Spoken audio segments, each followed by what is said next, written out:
ایک عالم دین بیان کرتے ہیں، کاشان میں رہتے تھے، اور وہ کہتے تھے کہ میں اپنے گھر کے اندر بنائی رینوویشن کروا رہا تھا، تو مزدور میرے گھر میں کام کر رہے تھے، تو ایک جوان تھا، تو جب کھانے کا وقت ہوتا تھا دوپہر کا تو سارے مزدور کھانے پہ چلے جاتے تھے، لیکن ایک یہ جو جوان تھا یہ پہلے نماز پڑھتا تھا پھر کھانے پہ جاتا تھا۔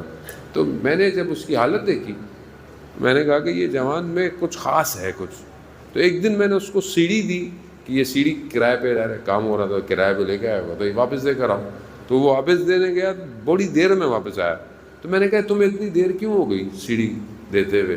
تو کہنے لگا سیڑھی لمبی تھی اور گلی جو تھی وہ تنگ ہے، یعنی دیواریں بہت قریب قریب تھیں، تو اگر میں ایسے ہی گزر جاتا تو سیڑھی جو ہے وہ دیوار پہ اسکریچ مارتی، ٹچ کرتی ہوئی جاتی، دیوار جو تھی وہ لوگوں کا مال ہے، میں حساب کیسے دوں گا اس کا؟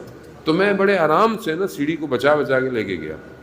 تو وہ عالم تھے، بہرحال وہ سمجھ گئے، کہا کہ بھئی عام جوان نہیں ہے۔